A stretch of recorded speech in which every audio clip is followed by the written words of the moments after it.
ปัจจัยทุ่งง่ายทางฟิลิปปีบุงทุมจางสมเลปรุกทูเจ้าหิกันเชียรังาเองปนิเสละกันเห็นจินจังคานไม่สอนเจลังเองปนิเสละกันเห็นจินจังคานไม่สอนเจลังที่เฮใจนี้นักอันท็อปิกส์เนี่ยปอดเล่มินไอ้เมเดวินกัสยากันทั้งชวกอันนี้ตรงใจนักในไม่ให้โคเวลฮิจังกันนั่นละมาสอนเจละมีสิ่งอินมากันสอนเจละอินเทอร์เน็ตสิกนั่นละชับเรานี่ว่า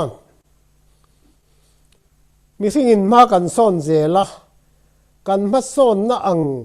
เลเวลอังเฮียนินคริสเตียนเตบิกตะกินมิโซคริสเตียนเตฮีก็มีจูจุยขันกันกัลชาวเวเซลตัวนี้อังเอ็มเองที่กงซองเงี้ยกันกะลังเองที่ไล่เงี้ยกันจักเหล่านาทีเตปอข้าใจเฮียนกันสวยหูตัวระเตปอกังายาสวยหูเตปอกันเนียงทิลปะหัดก็สวยทิ้งจูกันนู่เละกันป้ากันปีเละกันปูเตหุนะชวนนี้รัวอารอนสูรเฮียนินผู้วานันอัดแข่งปุยเลยบัวอันที่ทีน่ะที่ชวนข้อปุยรีกเป็นผู้วานันอัดแข่งปุยอันนุกส่วนเต้นที่ทีน่ะข้อปุยรีเตฮะ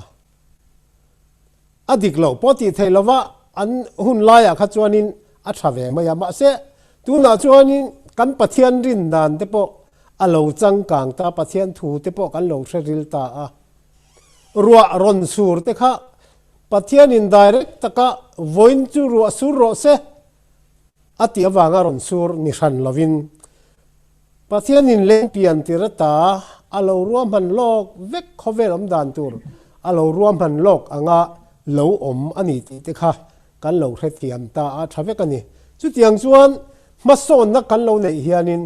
ปัจเจียนกันรินดานเตเละปัจเจียนกันเชียดดานเตปัจเจียนกันเบียกดานเตปอฮีเราจังกังเวเซละจุลายจวนินตุลายมิโซคริสเตียนเตียเฮียนเองอังอินเงมาลำกันปนังติขะกันทูร์เบร์ตูระเตปอกันง่ายปอนสิลกันริสอร์สปาร์สอนเนนจังอินกันง่ายทางติรกปอลบกขานินนิจินักันเชียร์มาลำมาขานินมุตโตเรงอินตีกันเดี๋ยวว่าฟัมกิมโตเรงอินตีปกันนี่เฮกลังคริสตาอิสัวคริสตามีมันชันจูกับมันเทดาโลโมตีนะมินกับมันนี่อตินุ่งละมาทิลอมเตจูเทหิละมาละมาทิลอมเตจูบันินคริสตาอิสัวปัจเจียนจุงลำกอชันโลมันตัวดินเตรียมจินลำจุกปันตราละนี่อติไอ้ฮิตทาราวลำนุนะอันนี้อามารอจุตีซาเลทาราวฮิตฮิลินจอมกลัดเกนี่จวงกันเทนทรังเลยไทยเราอันนี้จูวางินอินห้องโชเวกะทาราวลำทิลนิมาเซละตีสลำทิละกันรงโบลน่ะปอเฮียนโคเวลฟินนะโลกัลโชเซลมาโซนนะเซลมิลเฮียนกันกัลตัวนี้โดนล้อมนี่ตีข้าริลรัวออกมาจู่กันทุมาตานกันสวยห้องดูอันนี้เละปะเทียนมากูนินอีตรงใจของลลปากันปะเทียนดูตักมินไม่ตู้อิมีอมปุยนี่แหละไก่รวยนะกันจันโตนาวางินหลอมถูกันสิลเจียหุ่นเองมาเต้นจูให้ซูมมีจริงมังอินทิลจิสังกันง่ายชัดตัวหลอกทักเพลมาyaมิโซรัมเจ้านี่ละวินอินเดียรัมปอนมุนละตักแข่งอินสุดอย่างจวนรีสอร์ทพาร์สันเตปอดตักมินเปลลปาวันนี้ฮิกันโหลดแข่งอันนี้อิมีไก่รวยตัวนั้นจงวางอินลอมทุกันสิลเจียรีสอร์ทพาร์สันตักเตมินเปกอวางเตปอินเจน่าเฮียนลอมทุกันรอนสิลเจดิจวนเจน่าเฮียนให้มาสอนนั่นแหละจังกันนะเละมิซุคริสเตียนเตติทุปุยมังอินกันจิรโฮเละโดนอันนี้กันดิสอร์สปาร์สันเรเวนลัลทมัวนะปอถ้าเราเที่ยวลิมินอมปุยนจันปุยละเร็มเสียนั่นแหละ fin na te a I thua ma lalpa zanina zoom meeting a ron tel zong te poina ril ruin hong taka kan ma son na tur lai emo kan ti tur kan ti lo te kan ti lo tur kan ti te thil chi sang te heng mang hian min om puya soi ho na hun te po that taka in po tlang taka kan man the na turin tharau thiang lim om puin le kai ru kan ron di la tin hei tun lai thiam na ani a kan internet signal te po thalo thut thei ani heng laka te po hian nangin kan mamo ang zelin atulang zelin min control sak kan du a I khoi na kuta kan control ti re kan hun abula tanga to tlenga minom pem kai hoi turin heng hi so khi saming kan di la che amen ti khan pungur te khan nge mo han soi lu te ane chuanin han soi sel thil soi tul te po mang in vain chi bai ka book chawai ze na hun tak mai kan nei le theya kan lom tak me ba ka pula he pungwa na ma tuna hian ICS Reverend Arzo Pianga committee room meeting room hun kan mang me kan om me kan ya nin hun tak min pe ya kan lom tak zeda ani hi ICS an tuna hian vice principal ani me ka tin a subject ki counseling ani ya Dr. DTH ani lai kan chuan vor kan mi chuan vor ani ya ani hun tak mai kan ta na ain pe thei hi kan lom tak me wa he a paper te po hi chanchin buat chuat la khani dona ke ni kan la upload le tur te po ngai tai la hetiang paper tha kan ni thei kan lom tak me wa tin next sahian Mizoram zol nei te le Mizo Kristiante ka karan chai le don kan he angai nom don ko maya zol nei sai khuma in la na ti te chona in la na ta ngi ma kan han ti chau don sai si chuat te po ka kan hol ki ma he tuna phei chuan Mizoram thanga hi Mizoram chief minister nung barni don ti te ni chau to independent movement te khan soi kaya ngai nom view do na kar le kan hun min kai hoi tu kan resource person tu hi Reverend Lalthlamuana te ani hi Idaho Theological College ha ziktir tu na thok mek an ye tu na hian Bangalore DTH ti ve me ka doctoral studies ti me kan yani hi history lampang khoi ani boka ngai nom view do ni man ni po akami chungcha ru po ga dar ka khat ve lai ka kan han ti ha ru da ni ya ngai nom view do ni te kan soitel do zaina hun tak mai manga soi ho na te po tu ma in sum lovin hei Changkanna chungchang le Mizo Kristiante kan han soi ho do nia soi ho non kap turen ti kan soitel du bok kani kan hun mang tura hun le tha seng tu jong song tin chung alom thu kan soi ka lom me alom ome Reverend Lalthlamuana kan resource person kan som to ang Masayan Christian Resource Ministry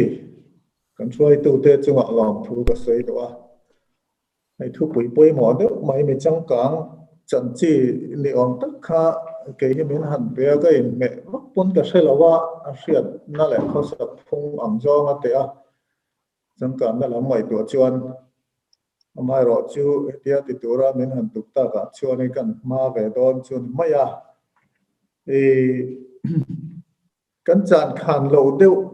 te po in ka ron kal pui mai theya amai ro chu ka han ngai to wanga ka ril ruwa ron tho dan le ka ngai to nai na hol phak ve chin angai ka ron kal pui mai do na ne masain kan in ga na turin bai bu chang pakhat lek han chiar ka ruwa chu zakopa le khathom bung khat chang som pasari na kha ania thilpek thale thilpek fam kim zong song chu chunglam atangin eng te pa ne na ta alo chuak thi na ne ama chuan danglam na le herna lim reng a om thei lo atia gift thil pek chi sang sang kha tiang tha zong song chu chung lama tanga lo chuak ka ne atia mu chuak tu hi chu tiang ang te chu adong tu le mu chuak tu hi Christian te po ni kher lo te an ni ya amai ro chu chung te po chu pathian ne na tanga chuak tho khovel la mi hring fa te ta na mal som na tur kha ani zela ti chuan ama chuan dang lam na om ve lova he bible le len hi chang chuan le ve lek lek dewin kan thra thina hlim thla a hera hetia her dang lam zelang hi ani ve mai lovani atia chu pathian ro pui na le chung nun na le thil pek fin na tan ti te ma son na khatiang zong te po kha ama atanga chuak ani chu kanin nga na ni sela kan thlan na chan po ma son na hi in tita tu tur kan nia chu ti rualin mang sual tur chu kan ni lawani ti kha ane ti hianin ka hanin buat saya pe para ron suak ti taringot maya sei arem fuwa asoya ka soi vele khang lan chuanin huna rei tu kong ti ka lawa soi ho na te kha kan du tho anga ti chuan tiang het ka han chia ranga kara engemaw soi fiale zol ngai om le chu ka soi khia mai anga chu kan ti dan tur ne ro se Changkanna mason na hian a huam zau viau maya mi hring fin na le hriat na chung changa mason na te tin chu mi na a hrin thiam na chi sang technology chi sang lama mason na te mi hring kho sak le nun phung lama Changkanna te a kok fik maya a aya chip chiar le zual chuan le khazir thiam na kan an ti te in le lo ro pui te hau sak na hrim te sport te music te in chei na le le in electronic bung ruwa chi sanga kan Changkanna te kha a huap ome ti chuan chung Changkanna te chu ke ni Mizo Kristiante hian eng tin nge min khoi Kristian na hrim hi Mizo ten dilo poin tu ma atang eng tin nge khoi tin min khoi dan thalai le thalo lai de ute a omem kan lo ma chon dan te kha fu em ti te Mizo Kristian te hian eng ti ang zong in nge heng ma son na te hi kan don som ve ang khang te kha history le ram dang te atang in zir tu kan nei te po la chuak do tai la chu ang vel chu zan ina kan kal pui dan tu chu ni ya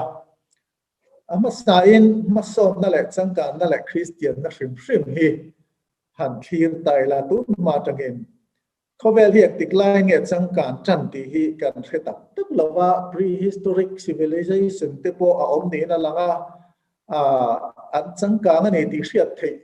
si ni ma sela a chip chira kan hriat lo te po archaeology lampanga chang te poina lang thaya ti chuan ko hran alo dina rom sarkar hnuaia ahan parvul china tang khanin ko hran thazar mulin mason na lam tluang azo ti la dik ome ko hran khang ma hruai tu ni na tam ta ka oma medical lama te architecture lama te astronomy lama te physics arts literature lama ma kha hruai ne architecture ro pui berbera kan nei te po khatiang khan biak in lampang Kristian te pathian biak na te tin music lama te po khatiang khan hruai tu ni astronomy kan han ti te po na kina kan la soi je langa tiang khan in ma hruai tu an ni ya modernity kan ti po hi abul tum tu te tak chu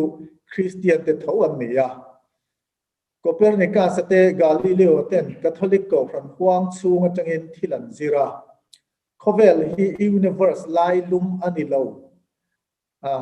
ti te anron tlang au puya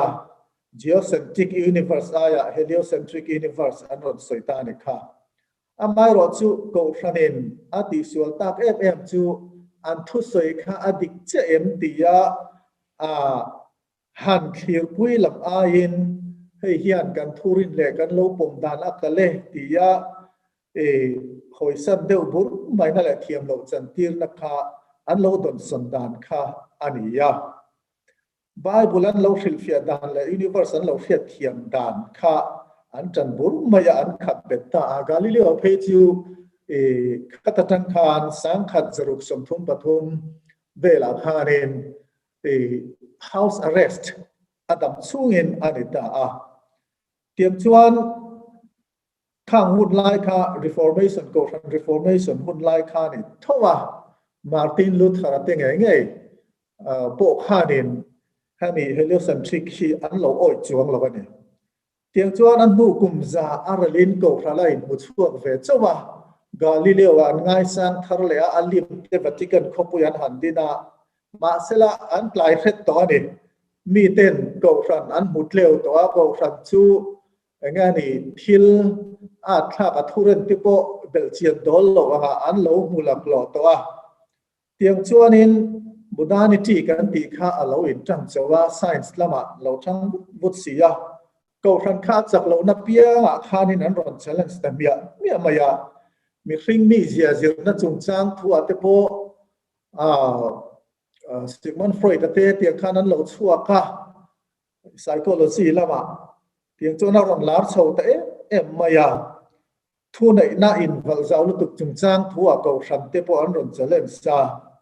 ติน property กันหันตีเตโปก็พระมิเฮียเนี่ยนะดูอานุตุกันอิติลัมปังอังจีซองเตโปอินไบเบิลและทุริจุงจางเตโปขัดยังข้าเนี่ยก็พระไอ้เวงที่มีอุโล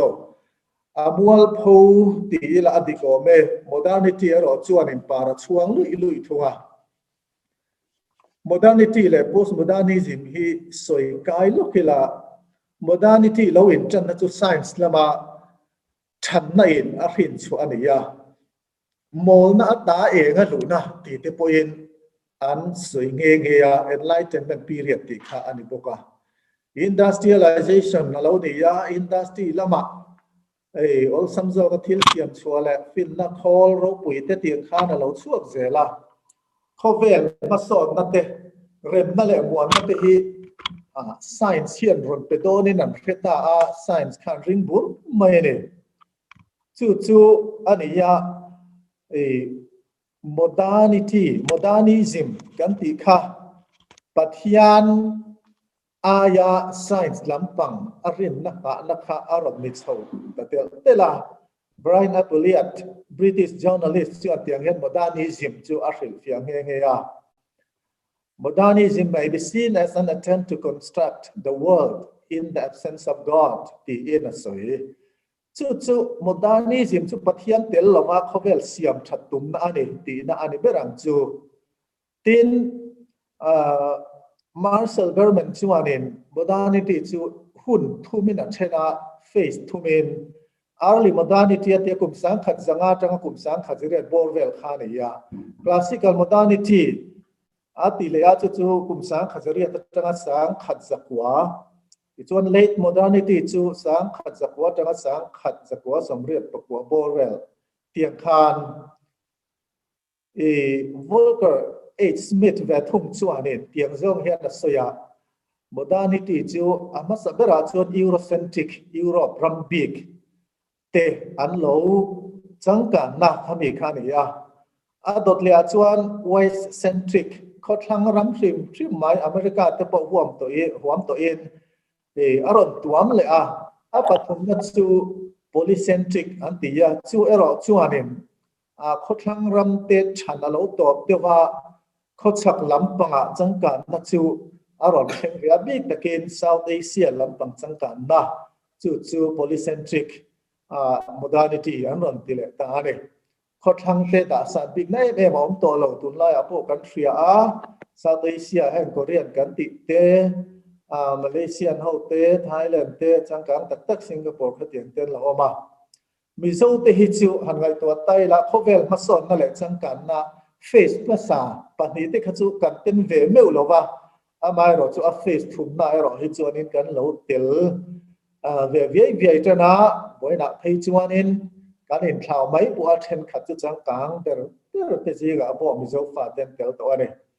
modernity ที่อินโดปุยปฏินาจังคาราตบตาเอเตียนออกมา อาชันโปไซน์สินเขาเวลาเริ่มนั่นแหละมัวน่ารถเข็นโตในหมอนติลายาโมดานิทีถ้ามีเทียมนะมังไซน์เทียมนะมังรัลถั่วมันติขันเขาเวลเสียมชัดอันนี้กินเขาเวลาอินที่เซนชัวนะมักตัวด้วยเตลแต่ไม่อินสวดต้นน้ำมันรัวเราดิตากวางินเฮไซน์ฮิทรูททุติกทุตักอัดลิงละวันนี้ที่ไงดานักข้าเราเพียงตาpostmodernism เราช่วยเวลาตาการเทียบเทียมดานะชวนินปะเทียนเตลละว่า modernity เขาเวลเสียมชัดตุ่มนักข่าเราเราตักเสียชวนเอ็งกิมปะเทียนนะปันทิซิมา postmodernism จุดหลุดเวลาแต่ทุ่งขบวนนั่นแหละลุงอ้อยนะอินเนี่ยอิงไงชัดผ่าพดตอนชวนเอ็งโปะปะเทียนละเทียงจู่ไว้สาขบวนวนปีเกี่ยวกับทุเรียนฮีจะมีชื่อเราเรื่องเราอินที่งดจีนี่เรามานี่การพูดมอนี่ที่นั่นละมาค่ะเราเพียงแหละตาเนี่ยโอเลจู่ modernism และ postmodernism จู่คริสเตียนเต็นเองที่เนี่ยกันเรามาชนตีลำปังฮีหันป่วยปุ้ยแหละตายละจังกันนะจู่จู่เจ้าข้าเนี่ยมาเห็น liberal theology เราเพียงmodernity ชนะข้าเนี่ยก็รันอมวลโผตากวางอินอัดชันชัวนั่นแหละอัดเวนตุมนะapologetic ที่เท่านี้ให้มี modern liberal theology เราเปลี่ยนนักสันเห slayer marker อันบุลารัตนาเตียงขานิน science ปุยข่อยเราจงBible ฟิลฟิตุมนะอันนี้เดี๋ยวเปิดไหมอาจารย์จู science กับไลเซียค่ะBible ริมคลากเราหนังจงอะไรเทียบวางอิน science รีเริ่มจงฟิลฟิตุมนะค่ะเราชัวกันมาเสละอันนี้ตักที่สิเราว่า Bible science เรื่องตัวรัสอันนี้สิเราว่าเงินให้มุ่งต้นนักจิตขัด science ควงเป็นรัวละ Christian faith Christian รินนะ Christian ตรินนะกับเรื่องตีร์ตุ่มน้ำไม่ขานี่ยา science มา Christianity ชิงฉิดตีร์นะมันอันนี้ตีละดิกไม่ออกไหมliberal theology เฮียนี่คริสเตียนเขาเวลาทิลชาอัดชอบชัวเราตีละไม่รอจูอัดชอบชัวจิงทิลปักขัดหลังสารเดียวจูไบเบิลจิกโซก็เสียนะฮี liberal theology อันเตอจังเฮียนเราชัวน่าอันนี้จูทลายเนี่ยอ๋อแม่ postmodern เขาเวลาเมลทาร์กันมูเลตักจู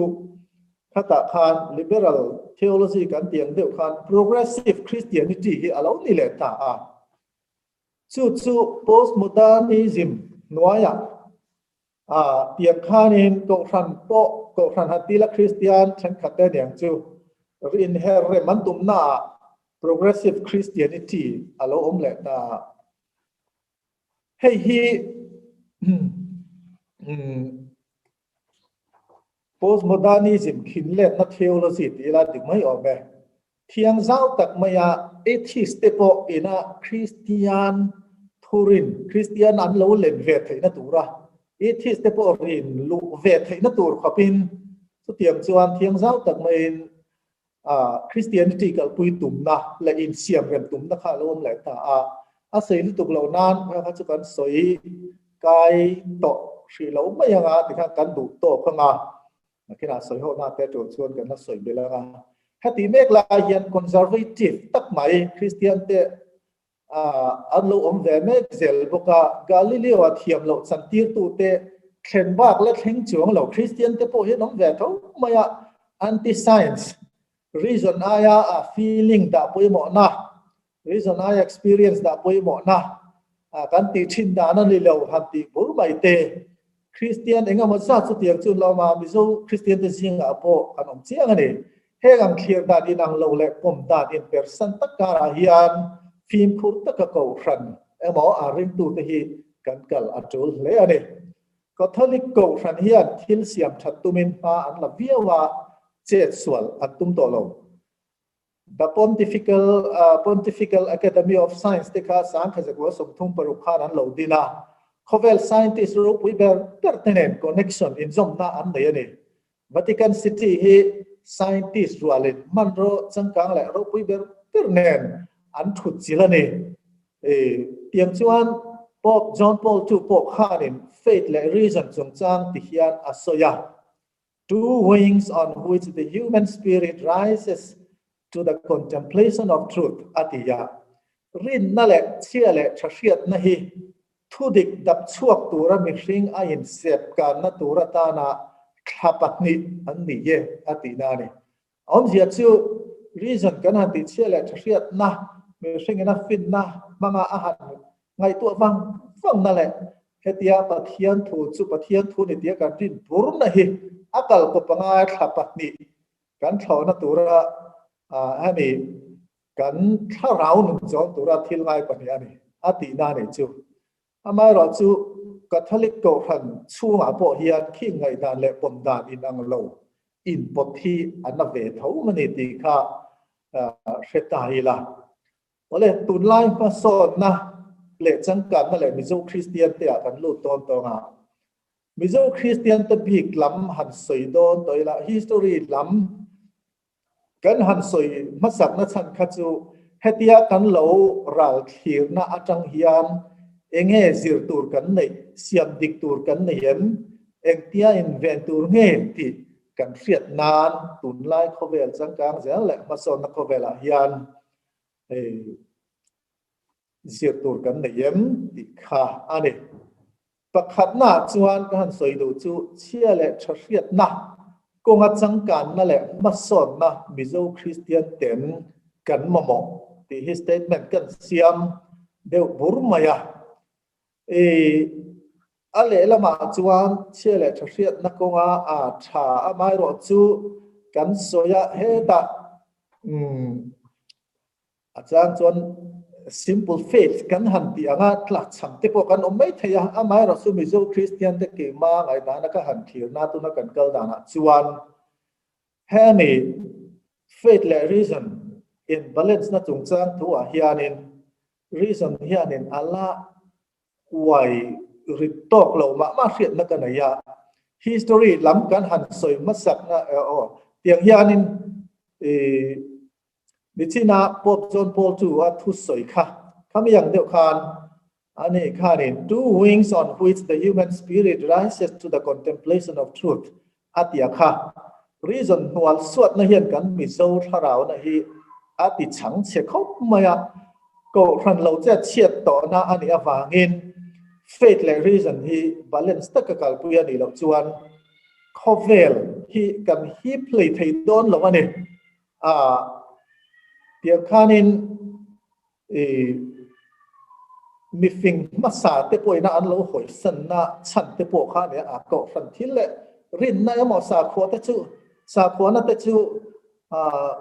neurotic chi khat mai lom te an lo ti pha na chan hi le la ma chuanin ani thei ani kan Mizoram te han en tai la hakna kan chan ni khwate la Christian na kan han kal pui da na hian min hi lo deu mai mi fing te mai la chile thriat na thiang tak mai manga sa kho dang be tu te po min hi lo zat chet thil kho sak phung kan ti zakhel ang chi a che pa chiar chung an soi siang lo ha tiang te kha tam em mai reason da dep na pui thu na le om rau na lama ko frana kal na ta piangin amwal pho thin hei hi church history a po khan ane thata ne bobanic plague alo om khanin a thak tak mai pathian set na ne din pathian ti lungoi tumin anin ti hre oma free fual te na in hlapa chung ang te chu mass madness a hu hawa at so na ti ten history ziak tu te chuan an lama chuan an ziak ta dei ane chu wang chuan khalama om rau na lama ko frana kal na lutuka reason lama ai man lo chuan amol pho thin ani ti ko pola khan pathian fin na chu mi hring fin na hriat thiam phak wa ni lo zia asoya cross thu a thla kha chan dam na thu ani tlat ani ti thu kha aron soi ani om zia chu reason in faith kha da chung nung zok ti na ni reason in mi hring fin na le Greek philosophy in cross thu kha da chung nung zok ani a chiang re mai amai ro chu ti rual chuan a le khathon hian chia re la mun tanga hian ชียและชดเชยนัดยังตักอภัยโมเสียและจะมีบางตัวแต่ติดตาเตติมเทียเตอฝุ่นนัดขากันหัวเลยนะจู่บางทีบาลานซ์ทวีโอนี่ติดกับโปละเฮจู่ไอ้นี่มิโซคริสเตียนเตโปเฮียนินให้ไล่ฮีไงตัวเชียนและทวีโออินก็เสียจังการนักมาสอนนักชิมฮีคริสเตียนนักเมลมาอันนี้แล้วอันนี้ติดเสียอีละบทดานิจิโปขันก็ฉันอักขงิลนั่นเช่นอารมณ์เวเท่านี้ก็ฉันข้ามี reformation เตะ modernity เตะข้ามีมาละมาขัดจวนก็ฉันข้าอาจจะปูอุลไม่ยัดติดต่อไม่ยังทุนไหนนะมังสวละตินเตียงคันก็ฉันห่วงเราปุยเด็ด sentence เตะพวกขันเราป้าเลยตัวป้าขัดเตียงคันนั่นเองไม่รู้จู่ modernity และข้ามี enlightenment period อันเดียกันข้างที่ข้า challenge เราในชาวบ้านก็ฉันข้าเห็นดิกนัดเช่นเอาเวทตัวนี้อินไงกลมนั่นที่พวกกันเราในกระจกกันเนี่ยอะไรตั้งแต่จนปัจจุบันจน materialism ละมาก็ฉันอินกลางสิ้นโตกันในยังไง materialism ละมาเฮียนมาสอนนักก็ฉันเองเราปุ่มบิดลุตุกเทวันนี้ที่ข้าmiddle age ลายอาคารอะไรตัวทยา French Revolution เข็มนัดชั้นประคับจูมีรัฐตั้มตะกันออนไลน์ก็ฟันรองบอลตัวเตบิสอบเขาเตอันโลเขาสลุตุกเตก็ฟันฟิล์มชื่อหมายเขาสลุตุกเต French รามาสิร์นอินชาจงข้าอัทุนนักคอนโทรล French รำจ่าปารุกข้าก็ฟันรามาเนียขัดยังขัน building มอยเลยมันโตแบบเปิดเตก็ฟัน property อันนี้ยากันรำโพฮิเขาตินฮิหันหอยตาเอละขลายหุ่นอังขัดกันดีกติน่าอันนี้ละว่าอินหลังสารเดี๋ยวเวทีน่าเราหลังลวกฮิเบียกอินอันนี้ยาอันเล่นว่าหลังสารไม่พออันนี้เราอันรู้ปุยอันนี้อินรู้ปุยเบอร์ข้าเวงติน่ะเบียกอินอันนี้เจล่ะเตียงชวนเบียกอินเตฮิอินคอมเทียมาโมอัพรูปจวนตกไม่ยานวมสัตตะก็ข้อสักนั่นแหละรู้ปุยตุ่มนั่นแหละลั่นรู้ปุยนั่นให้กันสักเกตด้วยมันนี่ติที่ก็ไงตัวชีนะอาจารย์จนกันหันสักดานาปุยนจะอุลเอาเด็กปุยกันผู้ตอบไอชาเด็กเจริญกันสาแบงก์มันได้จับเด็กกับฟันเมมเบอร์จีงานเรามาเนี่ยเราพ้นกันเมลเฟียตาลอดกันหันลากที่พวกฮีมีเรื่องที่ลากจีที่พวกฮีกับฟันเฮียนินกันเราจะว่าตัวเตี้ยมองไม่เงินกันหันละให้ยังที่พวกฮีไงตัวเชียนอะไรเดี๋ยววันนี้มาโมงง่ายมีเรื่องที่จริงจังล้วนอมลายก็ฟันนะการเที่ยวตีที่นั่นแหละมังคัดอย่างกันหลายปีกินกันเราสาธิตพวกฮีอินไงตัวเชียนเดี๋ยวจูงไงซุ่มดูท้อวางอินกันผู้สนับสนุนมากันเฟลโลชิพกรุ๊ปฟังเตโปเฮียนินอันรงบอลเทียมดันเบอร์จะซุ่มตัวเฮียนินแต่เดี๋ยวเบอร์มายังจู่โปอาอลซัมเลยหาตั้งจีกันท้อหาผู้เราซุ่มกันตัวทีนะก็ฟันเมมเบอร์แอคทีฟนี่ฮีอาหาทาดนจินปอมตาพอสวดตะเฮียนเองทอเพียนเนี่ยก็ฟันทอล้อมตะฮีเบียกอินาลักขมฮีอัตอกวิวว่าอินละมากันอินลูชัวคนหลายกันเชียงเสียเขาตะก็ไปเลี้ยงโลเป๊กโลที่แล้วว่าเป๊กง่ายเขากลางรัวปอลดูบางชิมหลายไม่เวงตกเทปอยองที่จุดเตียงทอล้อมแต่จุดอิดโลงำตัวอีละทำให้โลหมอก็ฟันเบี้ยไม่ฮิตจำกันนั่นแหละมาสอนในนักเก็ตติลมาที่เรียลลิซิมายันกันลูดกลับเวลาป่วยหมดเลยเองก็เสียปฐุมนาชวนตุนไล่มาสอนนักรู้ละ secular humanism และ atheism แล้วก็ฟิล์มคุรง่ายที่กันรำมาเฮียนอันที่เวทละตัวเองกันเสียให้เฮียนกันเสียดละวินมินไอเมกเขาเวลมาสอนในกองช่างเงินมินสอยดังละมาจู่จวน mental health ละมาตลักเดียมน่าอาชิงา psychiatry กันติเต clinical psychology เต counseling เตกันรำมา profession ป่วยหมอแบบอันนี้จันตาอันนี้เช่าเตลโดนบุกตุนมาอาสาขวานห่วงสวะดำนาอมาการเฟียดเตคา psychology in อโลเปเวทเรไม่เนี่ยจู่ฉันดำนาเตลวินให้มี mental health กันติเรื่องเองทอลนั่นเตขัดเตียงอังจีเต depression หันสันสวนนั่นเตขัดเตียงเตคา Christian message เตลเราเรียน psychology แหละ ขัดอย่างขัดอัตเวทเฮียนี่มาเสกันเสียเตลปุยหมอตักจู secular psychology ละมากันโอนนัสลุตุขังกันดูนาเฮียประเทียนปุยหมอในยัดหลังเดียไม่ยังตีจะมีรู้ว่าจวนละอมเวทละกันเนี่ยแต่กัน Facebook และ WhatsApp ทุกชากันโพสต์แล้วแรงโพฮีหันเอ็นตาอีละตั้งแต่คิดจูเบลเจียนโดลเลมลงทุกชาตักตักอังลัง mental health ที่ถ้าเราชั้นดำน่ะอัดลิงลงตีฮีช่างทัดเต้นกันเสียแต่ปุยหมอวิวไม่อะ mental health ที่ประเทียนทุกส่วนละก็บุกมาเสละมาเงาหรือว่าเทียนคริสเตียนตาอดูตกอมลงเฮ้ปุยหมอเขาหมาย psychology นับเป็นเที่ยวการท่าเราหนุนฮะนี่การท่าเราหนุนมาหมอที่อะไรออกมานี่ตีฮีกันอินสิร์ที่เราปุยหมอเลย psychology เดี๋ยวอาจารย์นี่ psychiatry ที่เป็นนับเป็นเที่ยวการท่าเรามาหมอที่เรามาคริสเตียนสิร์ที่นักกัล humanistic psychological theory ที่ฮีคิดฟิล์มที่มาปุยหมอเลยมายาก็ฟังเตปโอเอ็นที่ยังเฮียนิน secular degree ในที่ฮีcounseling center อาจจะพบกันหันรวยปปะคริสเตียนชาติอันเหล่านี้จวนหิมถอนวิวัฒน์มาเสจุติรัวจวนเฮลัย theology เนี่ยนะ theology มันก็ติดฟิล์มนั่นแหละจิรกบน่ะอันในเวลจวนหำส่วนปัลเตปอมเทียงอาติเตก็ไงตัวชีนะจุดกันฉลายเตพัฒน์นั่นไหนเตเอ็นกูตัวตันเฮียนกินเหลาปัลค่ะน่าสนค่ะในค่ะเราเวทจูเนี่ยจูนี่แหละตาเสละปลีน่าจวนเลยตอบนับปอนี่ต่อไม่เสละสังการนั่นแหละมาสอนนัดยากันไงสันจง value system ที่เอ็นชัดอภัยหมดเลยมายาซุ่มกันในยาเจนในเอ็นชากันในยาการชาและอิเล็กทรอนิกส์บุงรัวกันในพดเหลาจวนมีกันเตดานอันเดียมงาละ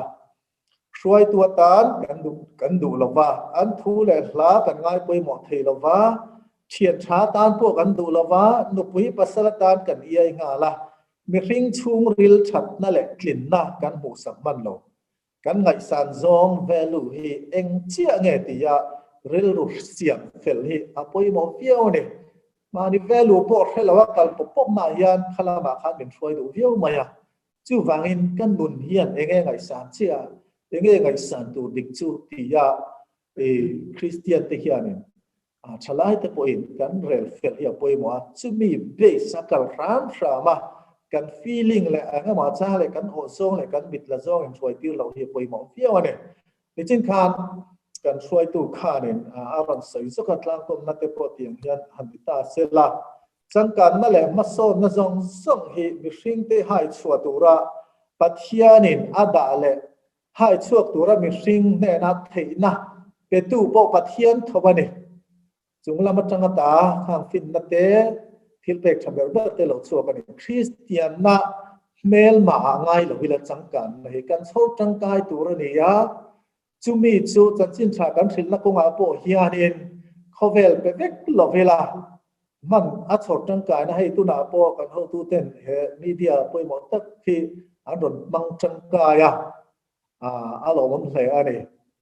อามาเราจูเฮกันจังการนั่นที่กันปัดเขียนหลอกเราจูไปหมดเมลมาเอ็นหลอกไปหมดนี่มาสละกันปัดเขียนหลอกไปหมดทุตักจนส่วนนั้นแหละมิสิงเมนติมิสิงตูเปอร์เฮจังการน่ะล่องเฮียนอันนี้เราเฮียนมินไปเลี้ยงเราก็ฟันเล่รำช่วยตูนู่นแหละปัดเตเบียเฮียนสังการนั่นแหละมาสอนนักการเขียวเทียมจวนฉลายเตปูร์บุนาเขียวเฮง่ายนะเรื่องเราจวนเจ้ารำก็ฟังติเตเจ้ารำนู่นแหละป้ากันสุรการแห่งหัวเฮียนกันหอยซ่องให้กันเสียงดิพจวนฉลายจบเตหิจูหมอพูดตุเรียนจบเห็นง่ายหลักเวลาตีก็ง่ายด้านเดียกันไบเบิลที่ scientific literature จีระชีอันนี้หลักว่า science บุงรัวนี่หลักว่าหุ่นลายเป็นสิ่งเสียเทียมภาคตกจงกำมันนี่ทุกเกณฑ์เราพูดจะตัวนุ่นออกมาเสละมีสิ่งจงฟังกิมหลักว่าเสียอันนี้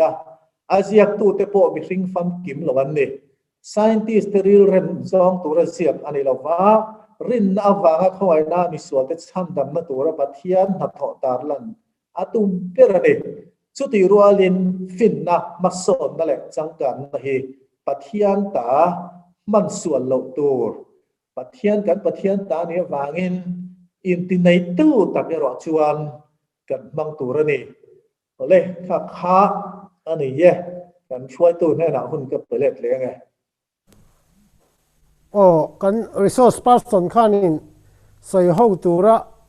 หันชอบชัวเดียวหันไปในยามแหล่ก็ในช่วงเล่มแล้วว่าข้างกันสวยอาคารสวยเบลตัวเอมอตินข้าสวยไปข้างอินกริงาอพอยน์อาพกข้านินปลีเจ้าข้าการอนที่ยาไม่หรอกจะเอาเด็กตักสุนิตาถ้าเตียงข้านินสวยห้องเสาไม่ลาติข้าการิรัวละอมเดียวโอเลยถ้าครบไหมมาโซนนั่นแหละจังการนะฮิกันมิโซคริสเตียนมิโซแค่เราปะคริสเตียนนะอาจารย์เฮียนมิสิงเฮียนินกันละลุดเทียกันลากลุดเทียรัวลินร่างกายตะกันมันเทียไลน์มันส่วนเทียปะอันนี้บอกกันนี่ข้ากันไงข้ากันกันตัวจวนใส่ห้องนะหุ่นกันห้องงาดูลำห้อยกันจะเล่นนะเจ้าตักกันในอันนี้จูดูลำห้อยกันกันสวยดอนยาอีสวยห้องจะหนังกูเลยผู้ฟ้าละขันไม่ช่วยเลยไม่ต้องมันเลยกันง่อยเลยทุบปะละไงมาช่วยตัวละมิหันฟุยปอร์ถ้าเกิดเช่นกันเปเปอร์ไงคลากกัน resource person เนี่ยรันมิหันช่วยนะคะอังไงนมเล่มายะก็ดูทุกสามาเพจนี้เปเปอร์ก็เชียร์ชัดเละที่นมตาเสละในเดือฝันใจละชาวมังโง่ก็เตี้ยชันซิวมาก็เราเรื่องรูปดานอังเราเดือเล็กนรอนกัลปุยะเกนินปนลางเดือกันไงตัวเงี้ยโมให้มีจังการในนรอนสินสวดทิลเงี้ยโมอัลเลอร์ลำมีทิลเงี้ยโมเตกันไงตัวลายคานินอันนี้เชื่อนินอารูดให้มีจังการน่ะเราช่วยซุงริลลำจอกก็จังฮิลโลกัลสาวดานจังการนรอนสุยะอารอนติดเรียวมายข้า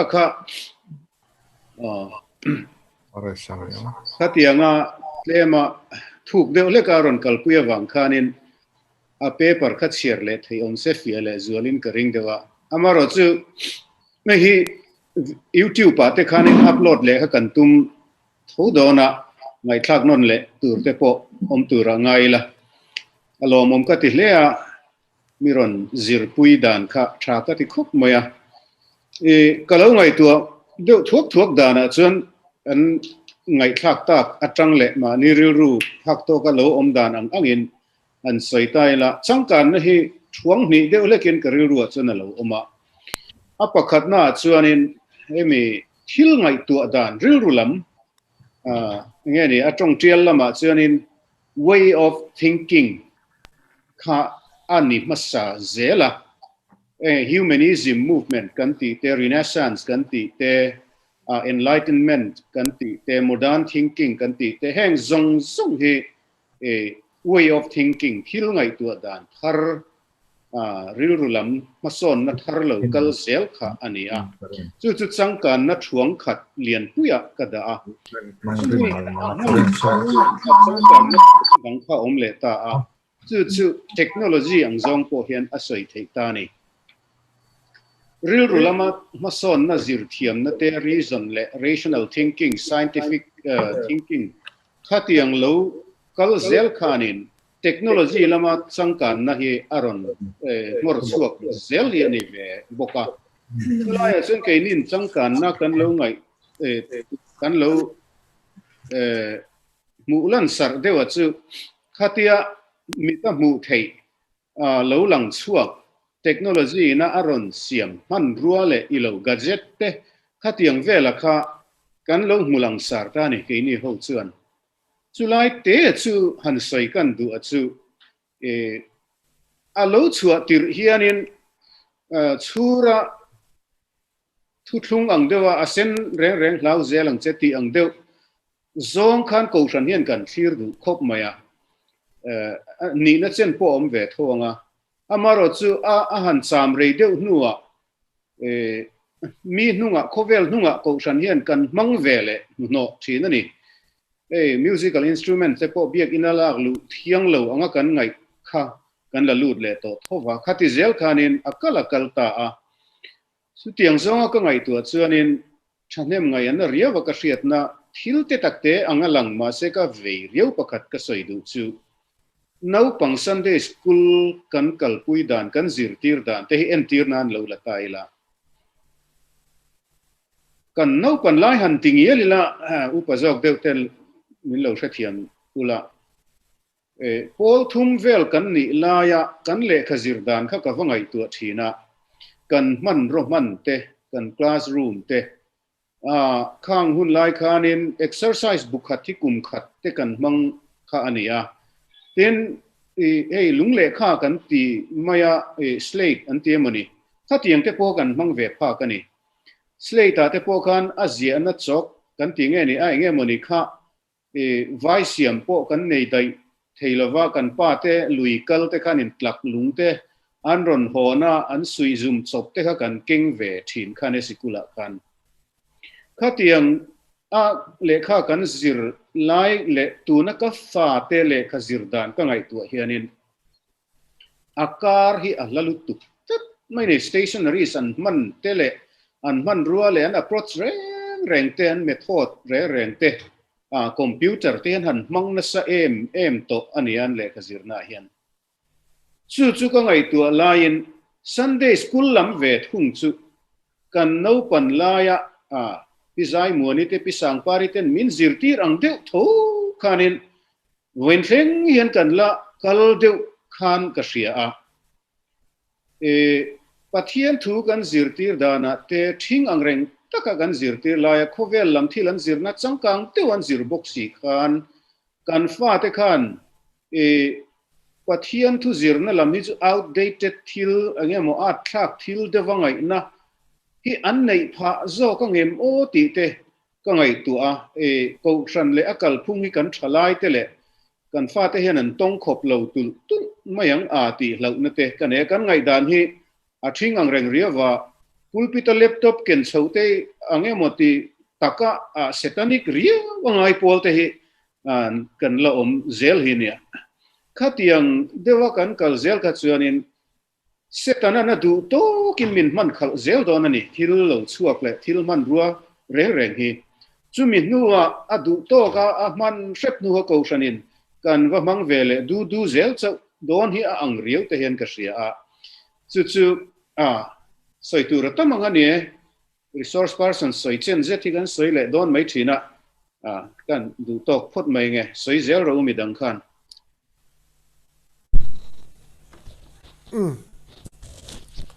in vangoi te thup ve hey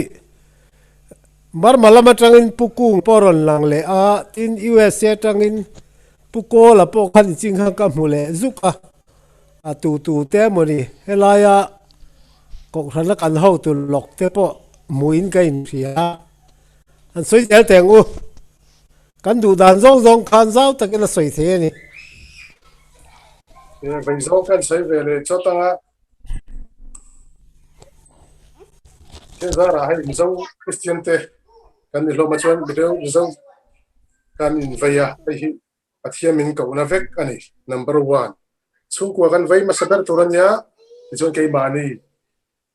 kan ni te ta la kha ani ya hi namdang kara ompo hianin number 1 zok thawa namdang kara ompo hian kan tia tong trai na pona sia ni ma so na le cái mà ni Mizo Kristiante hiền thalai te din mun hi ani perin ka ria kan entura chon ma so na kan han ti kan thalai te kha tu remo azar zo tu remo mang tu te chuan aron ปัจจุบันตัวแต่พวกเขาไปใส่อันนี้ถ้าที่ยังเ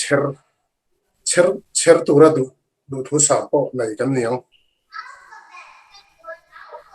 ก็ไปเล็กกันลุงคำเวดิบจุกันชลายที่เฮียนกับฉันเฮียนไงนั่นหรอกเทียมเทียมชลายจริงอ่ะกับฉันไงนั่นเวลาฉันได้สกูลส่งใกล้กี่บ้าอันนู้นละมากับฉันอ่ะถึงเล่มบาร์อันที่จีน่ะไม่ไปหมดเราที่กันตั้มเจริญที่ที่มุ่งที่น่ะเฮียนอมเพลงให้มีอย่างเฮียนนั่นสักอย่างเขียนกันเสียมุ่งเป็นอันนี้จูบังกันชลายที่เฮียนมาสอนนัดจูอันนั้นบ่นี่จุดตาจวนกับฉันที่เช่นตาจวนไอ้ที่กันเสียงอันฉันมองบอกเล็กๆที่เฮียนอะไรที่อ่ะก็เพราะนั้นการสั่นฟังอันว่าจะรู้ว่าโมอันว่ากามดิ้งตัวรับมาลากแต่พอง่ายนั่นแหละรำตั้งแต่น่าสักกี่นั่นพอแต่ง่ายจังต่ออันเบาไทยไหมอ่ะสังเกตแต่พอเพราะนั้นข้านี่ชลายตาหน้าให้อมเวลวันนี้วอลเนตีร์เฟกันเนี่ยเชื่อมนะว่ามันน่าถูกพอให้อมเวลวันนี้แต่ก็ติดว่าแต่ยังชวนยังมาให้กันเทรนแล้วยังมาเห็นมากพออมเวลวันนี้ที่ชวนถ้าที่ยังวอลเนตีร์ชิมฮีไอเอ็นจีเอาสไตล์รู้ตัวกันเห็นไหมว่ายังไม่ยังซีติดตัวซีจับก็เพราะเหตุที่ยังได้หลับตาaku sakit pusat tak zokan telawah tujuan Singapore tega han shit chunan chuan chiang ka lang chungi the small group kal mang hi kan manangai ka shi ko hana din point small group hitam de wan ya small group leader an chaya tujuan small group meeting hi kartlon chungan nei thini Monday to Friday in karagan cái này cho nên không muốn dàn hết tám tất cả này thật là không mà có hiện Sunday không mà Sunday dàn không mà cái mong chơi suy na khăn lệ xia thấy hiện ni chăn lo thế à chút tiếng này lovin ni cho nên anh group đàn ấy thế thì bọn ông thấy thôi à thật là thế bọn hiện chạy rồi đấy cũng sống ni nói lắm em mà cái tiếng thế thì bọn cho ông thấy mà rồi chứกันชลายกันที่ที่อันนี้พวกอันทำเนี่ยแบบถ้าที่อันนี้เนี่ยกรุ๊ปด่านทับเบิลจุ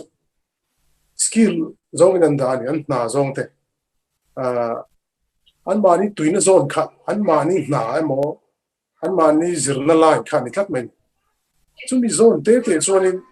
กรุ๊ปกันดินทีร์มันจุมีเตะอินะส่วนสปอร์ตลำปังที่ส่งค่ะฟุตบอลนี่เลยฟุตบอลที่ใครคริกเก็ตนี่เลยคริกเก็ตที่ส่งค่ะกรุ๊ปอันนี้ยังตีค่ะอันนี้ที่พาสตอร์ที่ค่ะนี่ค่ะสมมติกรุ๊ปลีดเดอร์กันเทรนอันดอร์เรนต์อันตัวไอ้ทาร์ตาจุดที่ยังพวกกินเขียนนัดที่เล่นนะแต่พออินจิเนียร์แต่พอค่ะนิเซนเมดิคอลลัมโพนิเซอัตเทนตันจวนสกัดทอกโปเรานิเซละข้างกับกรุ๊ปขัดขันด่าไทยขันอมเจ็บไหมนี่สุดที่ยังกรุ๊ปอินอ่ะ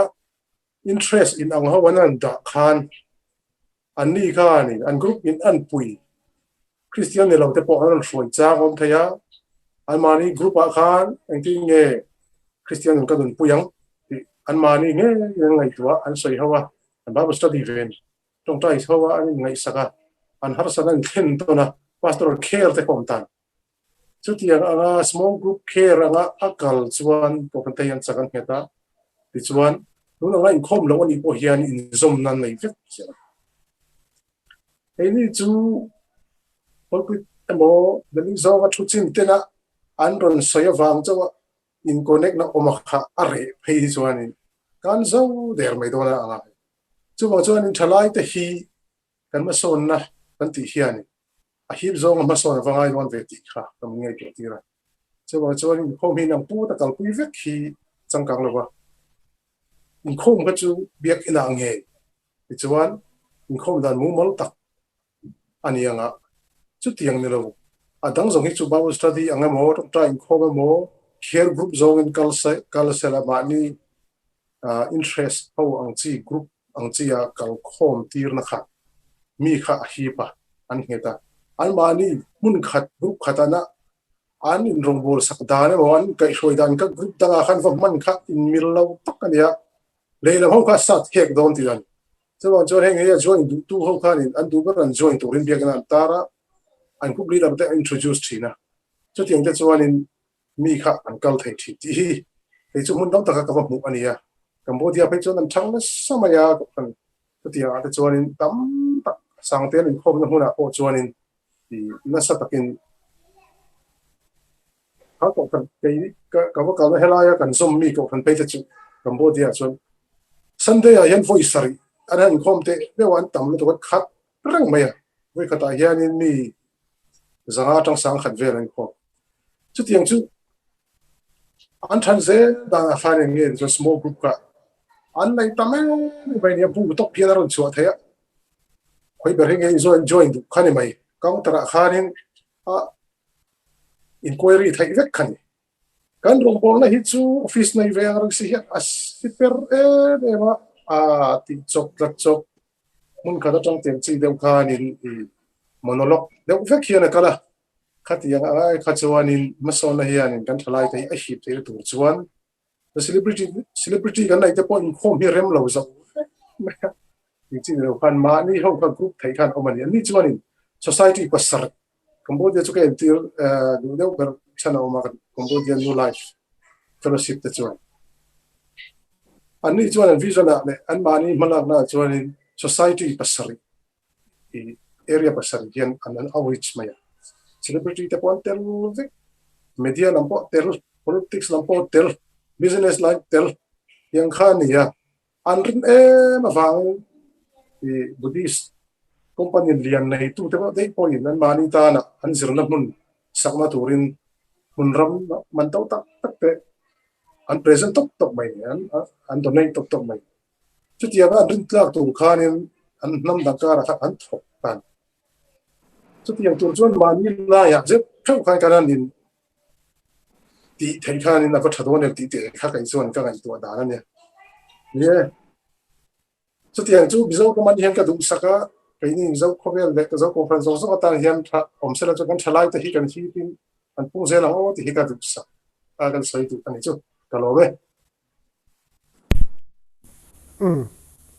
anh làm một lẽ mấy mà ni sợi tụ khan mà ni kha introduce thầy tay là ở chỗ mấy à tức là mấy kha phụ anh ya anh lâu đấy Myanmar lam anya om na mun ta ka chu ka chia lo reng ko na dia an ben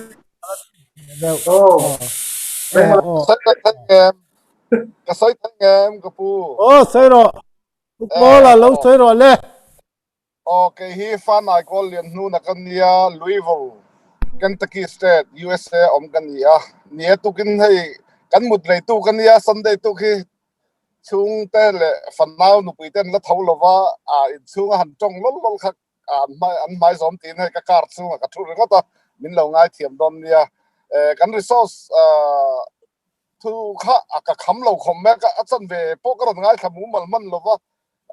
vai ngai thak ka sa ka ni china khan puminga soya khan pakhat ka ril rom dek zeu tu oma hemi pulpita laptop te han kena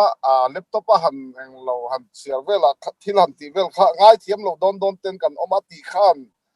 tu voin nia Mizo te le Kristiante kan mason na tura hian ngai tu tur tam tak min te ta ni entirnan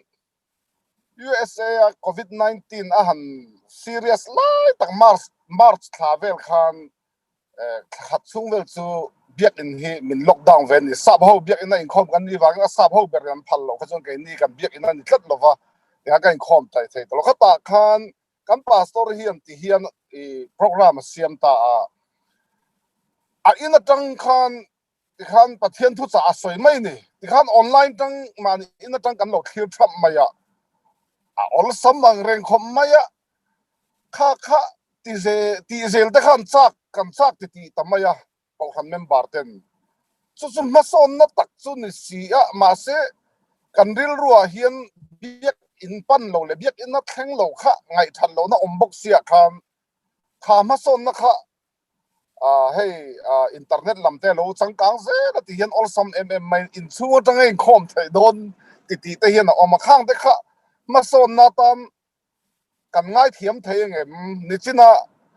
laptop ta thil han ti vel pulpida han ke vel te kan ngai thiam lo ti kha ngai thiam kan ngai thiam don chuan khang te kha ngai thiam don tai la af tuna Mizo ma po biak in khom thailo lockdown anan ti vel zong apo khan adik chi chuan kan ko han khoi tu pastor te pon in khom na min bot sai sak thai reng ngai man in chung tang thian mani mobile ten ti hian pathian thu kan ngai thai vek chu ani thau maya khang te kham ha son na tan thil tha ani mai don lo mi nge kan ngai thiam lo don nge ke po karil ru chuan ngai thiam chuang lo ba chuti tak chuan ti chuan hetia helai USA di china kan mason na ta na kan Christian mason na ta na kalo ril ruk ve chu kan Mizoram ko ram po ni se barmalama po ni se la kan in khom dan kal dan thung pet ke alangai ngar me kan Christian na tang khan vo in ni theng kan nau pang Sunday school in kai roi dan po ke alangai ngar maya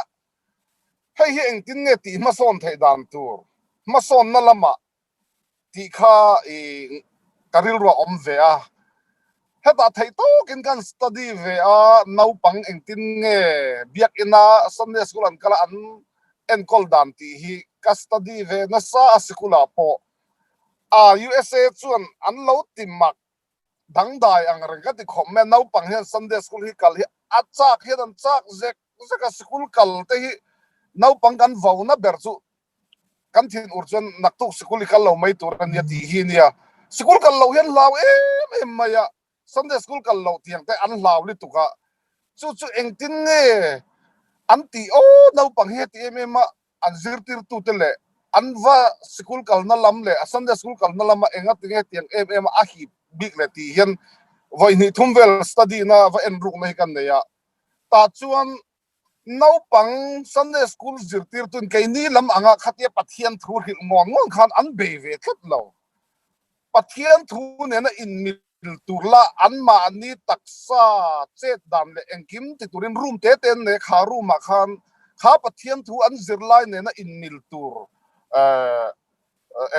man ruwa choice te man ruwa te kha an no chop te hi lo nia ti khang nau pang an khoi tira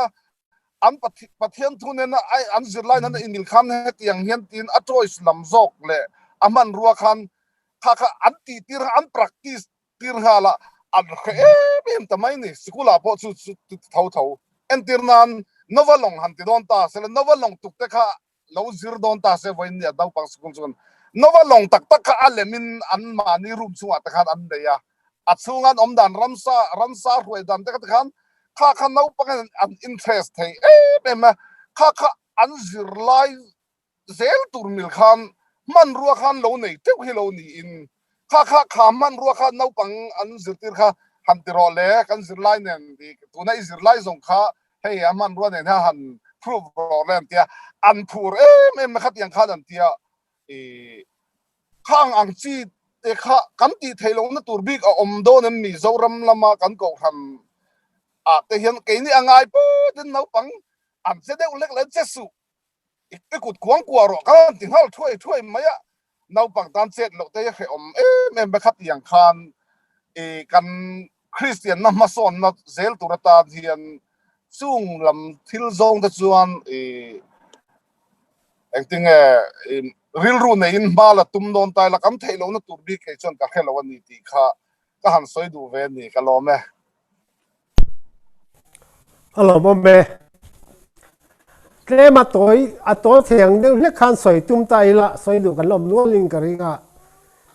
kha kan an soi Changkannin ma son na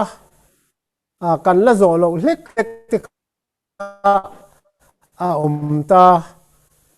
kan la zo lo deu khatu ti ri lo deu nge tha zo ka kanin khatiang khanin la zo lo en deu mai la kanin ai khoi zel don ti te thleng po khanin soi ho tai la thom mang o ti ka ngai tu na oma en ti nan mi pui mi ri na kan la zo chia si lo han kal lui khan a tha lo zok the ngem ti te po kha kan ngai tu na om se la a tho me soi zel ti ang kha pi nu ni po khan sina ka mua ti la o me mo pu di ka po kha ka mu reverend di ka kha a top na mal som na min tin turin ka han hau lok wa lo om reng la ka du nge nge thu te bon soi ve te nge nge na pi nu ni te mi dang te po a du piang khan la soi the ni soi je lang o in thla thung deu mi o top lo ma kan in chu le lui siang e hey zai pol zai na teng te hian kari ru om pakhat chu karen nom lo chuan zai thei lo deuh thaw ngai na te hi oma zai pol ten te po karen nom lo chuanin kan zai thei lo kha ani rigot maya when he the leprosy mission Sunday ani angin leprosy mission khoi re ro hi chu karen na omemo om lo ve mo eng ti khun po heran zai theya avan thaem yo katia mason na kan soi lai khanin khang kan instrument changkang tak tak tel lo khan pathian biak thei thawani ti ka dil ru om tel sela a thain ka sia soi je lang mi dangin ngai tuat chungin kan sei lo ko ngai lo te nia zanina kan han approach a khanin maso na chung chang kan ngai dan tur attitude le maso na hrim kan lo ma chon dan tur kan man tang kai dan tur a philosophical foundation kan ti don nge khatiang lama kha chop chua kan tum deuh ber khania maso na bil te electronic gadgets kha te man dan tur le hemi Christian education te le in khom na hrim worship introduce dan tur kha chu kan soi ho na tan te ko kan khek te wa aya sia kha in ne me la chu ta chuan mi china kha kan soi tu te poi nan han soya khanen Galileo house arrest tu te ang deuh kha kan la om tlat me tun lai ko thana chu wangin kan attitude kha khati zong deuh khan ril ru put manga kha kan lo in siam rem lai te om ti lam pang kha ni te wa en te na tu ren kha be china kha ne puwa la kha na soya electronic bible ti te po hi athuzia kha angaya athe me manga se biak ina kan han manga chen ka chon kan ngai thiam le thlat lawa kha laptop ang chi te po kha tiang de ul khanin Galileo house arrest an soyang de khan kan Changkanna le man ruwa lo mo chwa te po hi house arrest hi kan la pe de em nakina hianin kan man war ber alani sianga Galileo lim tlai kon nuwa patikana atha anti danga khana tlai to sianga emo kan thil ti to te hi nui za thla ka te kal thengem ti ang chia te khang te kha ngai to yen khala ya khanin attitude tikle ale la ma chuan changka nga piang te han ti ruak le alu tu kha am vela the tho la ya kha kan han soita ma som na lo pum bil le duam le materialism na pam te po khame kar de le kha ni ya a chip chia ra kha a cha khop moya in ron so ya kha soi tam zel ta le la ya hian nga ni chumi ya pakhat kan soi lo do to Christian education la ya khan ani ya Sunday school kha kan ngai kha to kan tui nu de la ya chu a Sunday school training lama po hianin ati dan phung le thu nei tu chel tu te va soi se na lu tu po ni chong lo in Sunday school training ti te kan nei thina ko han tina hian amai ro chu ma son na lam pang le khatiang ang zong tu na kan soi khoya hi chu akai lu tuk lo de ba kan soi thin apiang thar tu rani ti te la engamo kha te kan no pang mi zia khe tu rani ti te khan kan han ko la amai ro chu resource person apo min ron som ve to Sunday school training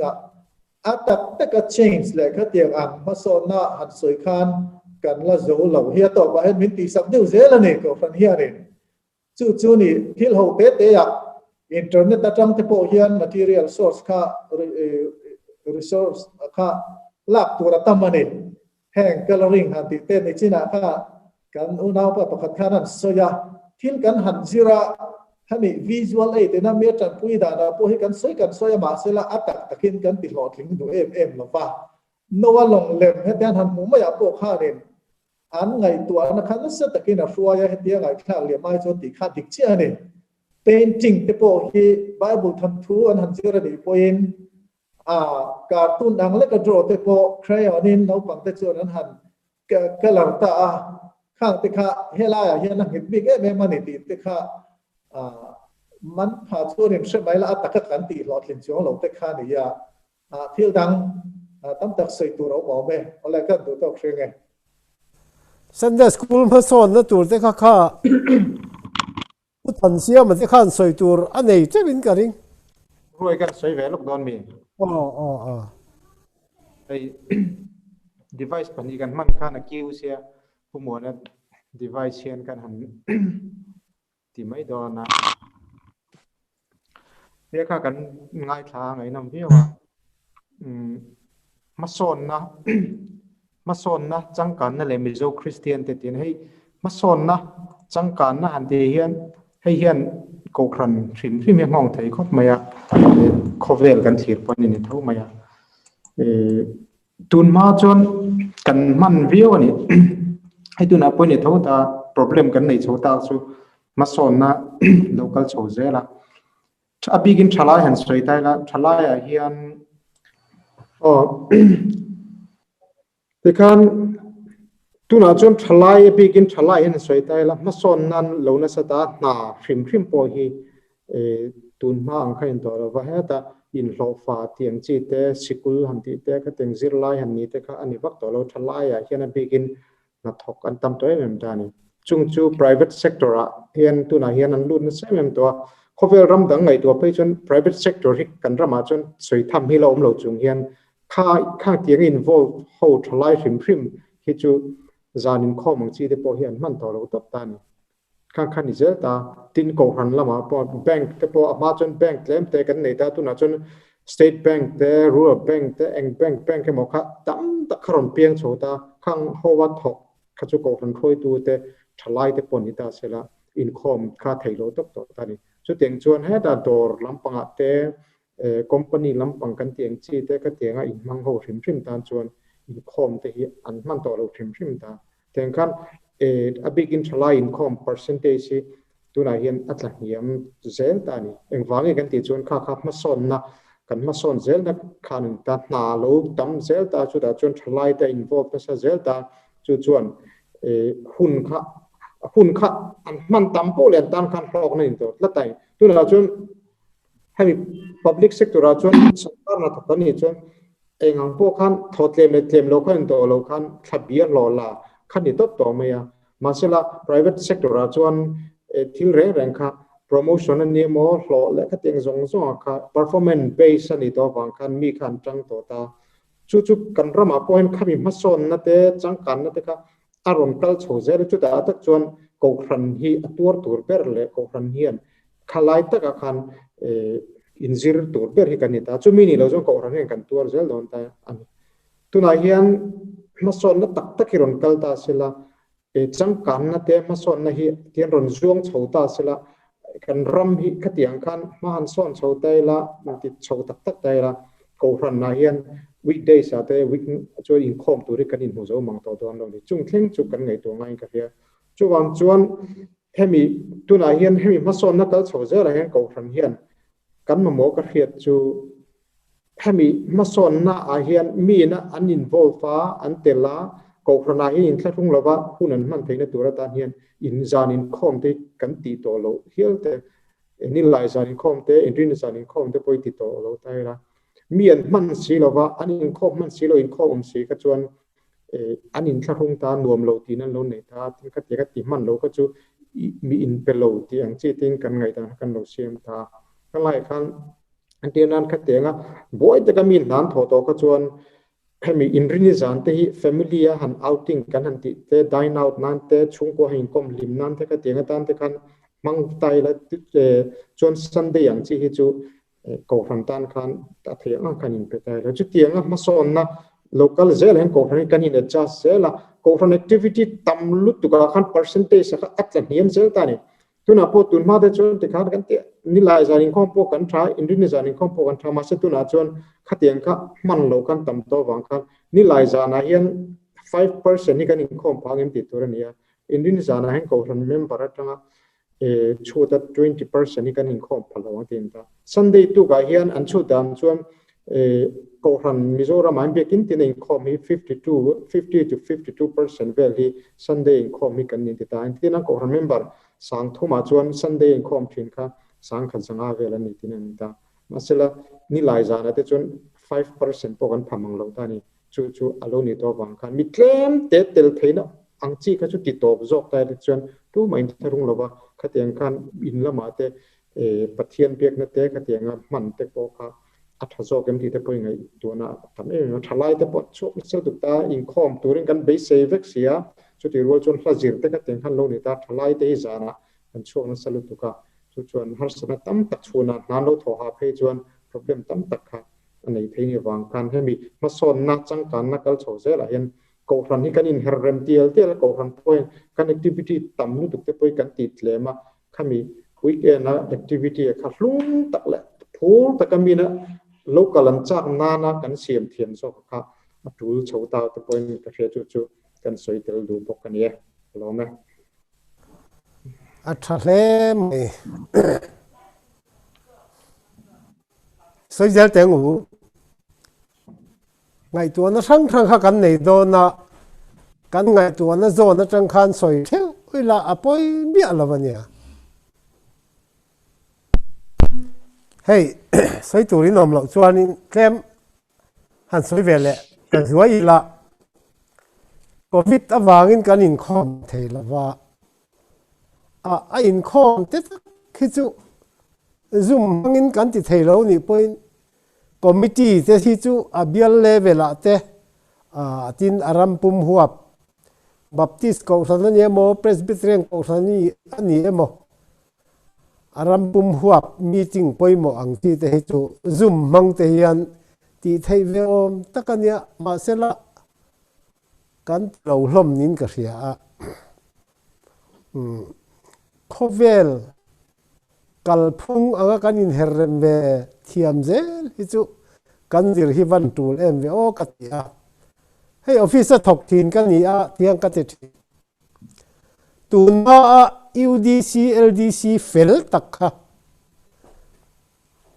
khovel kalphung anga ai herrem lo chon tak man tlak tak ani to lo thlat ani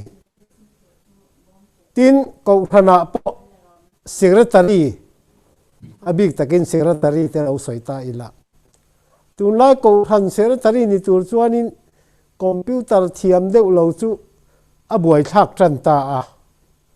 tiang kha kan rong bol na tan hian atu lawang hian kan tunlai boruak ang mil hian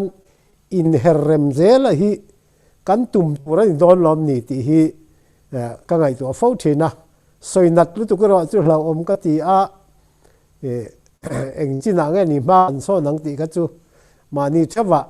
kan in ang lawanga mixing kan in ang lawa kan tui zong te le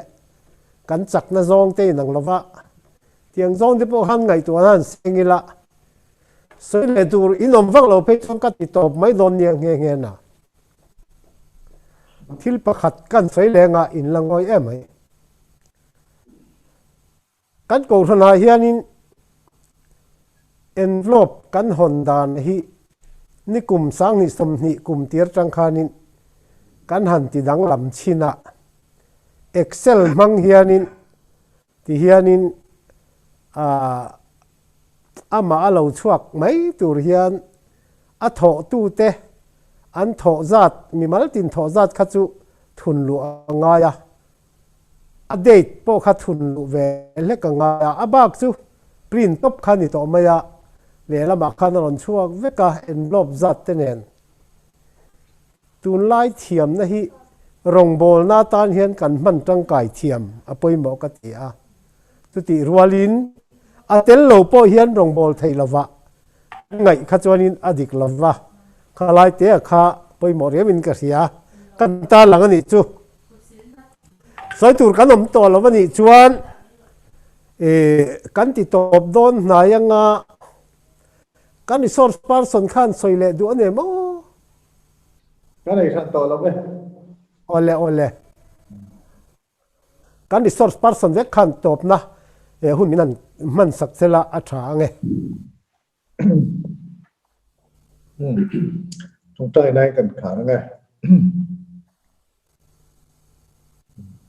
tiền mày của nó lalpa kan pathian do tak men mai tu he zanena hian zoom kal tlangin thungai to ho na lai sai ho te kan han na ya men chhoina zong zong a te ne na lon thu kan se ya zanena kan thungai thla lai kan sai ho na zong kan sai ho zong song te hi lalpa voi le khata na sutta ka zuan na ni lo ma sela tel ho hian kan rong bol zel na tur lai ma kan lam na hian kan changkai phi thei na turin không ai takin nang kan thin no amin tu nge second min chan puila zanin a hian lo te zong zong awangin hian along thu kan soya mai kan ram Kristiante kan ai tu a kan veya mason na rabi kan ma omeka tin nge ni chu ang te chu kan chok changka yanga tin nge chu ang te chuan en min hliam lo ta tur ni yang ti te thil poi mo tak kan ram in lum le chawa hian kan la tung zel do po ni na la chung zong zong a po chuan na en kan ram Kristiante hi tel dan min sir tir te po kan ma ma kan ma la hun te in na kan ron pla ne Amen. kan hei kan om na hun chewa na kan zai min deng min om pui la kan la pa tu ta ki so Kristiante min kan di le Amen.